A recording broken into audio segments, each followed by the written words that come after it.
Hyderabad drugs కేసులో నిందితుడు constable Gunasekhar పరారీలో ఉన్నాడు. తిరుపతి ఆర్మ్డ్ రిజర్వ్ లో గుణశేఖర్ పనిచేస్తున్నట్టుగా గుర్తించారు. గత 5 ఏళ్లుగా తిరుపతి ఎంపీ గురుమూర్తి దగ్గర కూడా గన్మెన్ గా ఉన్నారు గుణశేఖర్. ప్రస్తుతం ప్రభుత్వం మారడంతో తిరిగి ఆర్మ్డ్ రిజర్వ్ లోకి వెళ్లిపోయాడు. అయితే కానిస్టేబుల్ పై ఇప్పుడు ఎర్రచందనం కేసులు కూడా ఉన్నాయని పోలీసులు గుర్తించారు. 6 నెలల క్రితం గురుమూర్తి అతన్ని బయటకు పంపినట్టుగా తెలుస్తోంది. దీంతో కొన్ని రోజులుగా గుణశేఖర్ సెలవుపై ఉన్నట్టు కూడా సమాచారం.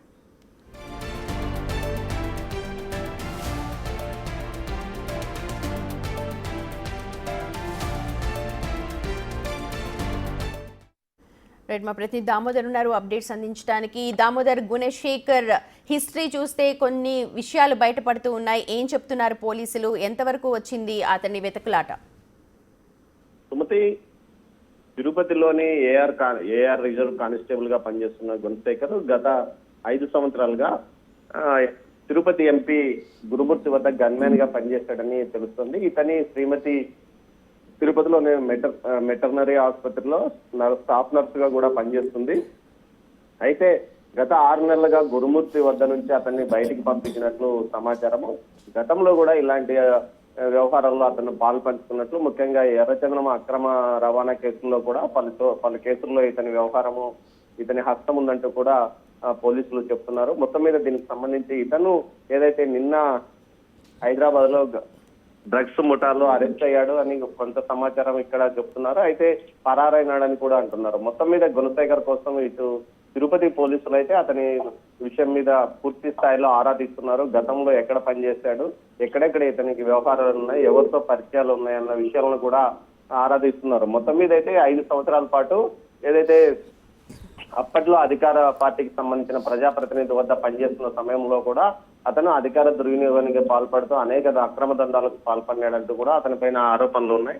దీనికి సంబంధించి మొత్తం సమాచారం తనకి ఇవ్వమని ఏఆర్ రిజర్వ్డ్ డిఎస్పీని ఎస్పీ ఆదేశించినట్టు తెలుస్తుంది. గుణశేఖర్ ఎక్కడి నుంచి పనిచేశాడు, ఎవరెవరి దగ్గర అతను గన్మ్యాన్ గా పనిచేశాడు, మిగతా ఎట్లాంటి విధుల్లో ఉన్నాడన్న విషయాన్ని కూడా మొత్తం వివరాలు తనకు పంపాలని ఎస్పీ ఆదేశించినట్టు తెలుస్తుంది. దీంతో పాటు గతంలో అతను 5 సంవత్సరాల పాటు ఏదైతే గురుమూర్తి దగ్గర పనిచేశాడో అంతకు మునుపు ఎవరి దగ్గర పనిచేశాడు, అయితే ఎర్రచందనం స్మగ్లర్లతో ఉన్న అతనికి సంబంధాలు ఏమిటి అన్న విషయాలు కూడా ఆరా తీయాలని ఆదేశాలు జారీ చేసినట్టు తెలుస్తుంది. ఫ్యామిలీ మెంబర్స్ ని ఏమైనా మాట్లాడుతూ ఉన్నారా? వాళ్ళ వైఫ్ కూడా అక్కడే పనిచేస్తున్నారు. ఇతర ఫ్యామిలీ మెంబర్స్ తో ఏమైనా మాట్లాడుతున్నారా? గుణశేఖర్ ఫ్యామిలీ మెంబర్స్, వాళ్ళ కుటుంబ సభ్యులు గానీ, అదేవిధంగా అతని బావమరిది గానీ ఈ విషయం గురించి ఇంటి దగ్గరికి కొంతమంది ఏదైతే మీడియా వాళ్ళు వెళ్ళినప్పుడు దానికి మాకు సంబంధం లేదన్నట్టు విషయం చెప్పినట్టు తెలుస్తుంది. వారు కూడా ఏదైతే ఇష్యూ బయటపడిన తర్వాత నిన్న ఏదైతే ఇతని ప్రమేయం ఉందంటూ నిన్న ఏదైతే కథనాలు వచ్చిన తర్వాత అప్పటి నుంచి వారు కూడా అజ్ఞాతంలోకి వెళ్ళినట్టు తెలుస్తుంది.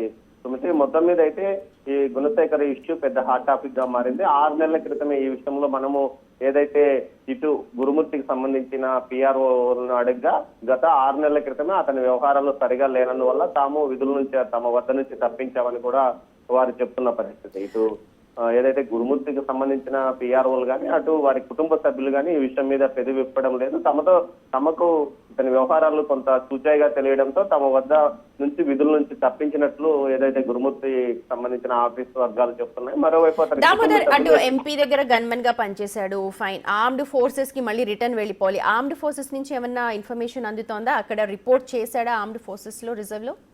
అయితే అతను ఏదైతే అక్కడ రిపోర్ట్ చేసిన తర్వాత లాంగ్ లీవ్ లో ఉన్నట్లు రిజర్వ్ వర్గాలు చెప్తున్నాయి. గత 6 నెలలుగా అతను సెలవులో ఉన్నాడు, విధులకు రావడం లేదు, అనారోగ్య కారణాలు సాకు చూపించి లాంగ్ లీవ్ పెట్టాడు, విధులకు రాలేదని ఇటు ఆర్మడ్ పోలీస్ వర్గాలు ఏదైతే రిజర్వ్ పోలీసు డిఎస్పీతో పాటు ఇతర శాఖకు సంబంధించిన అధికారులు చెప్తున్న పరిస్థితి. మొత్తం మీద అయితే గత చరిత్ర అతని గతంలో ఎలాంటి నేర చరిత్ర ఉందా, లేకపోతే ఎవరెవరితో అతనికి సంబంధాలు ఉన్నాయా అన్న విషయాన్ని బయటకు తీయడానికి అధికారులు ప్రయత్నిస్తున్నారు. సుమతి, దామోదర్, ఇప్పుడు ఆల్రెడీ తను ఎర్రచందనం కేసులు ఉన్నాయి, అలాగే గంజాయి కేసు సంబంధించి ఇప్పుడు ఇవన్నీ చూస్తూ ఉంటే నిజంగానే ఉంది అన్న ఆలోచన కలుగుతుందా? పోలీసులు ఏం చెప్తున్నారు? మొత్తం దర్యాప్తు ఎంతవరకు వచ్చింది ఈ కేసు సంబంధించి?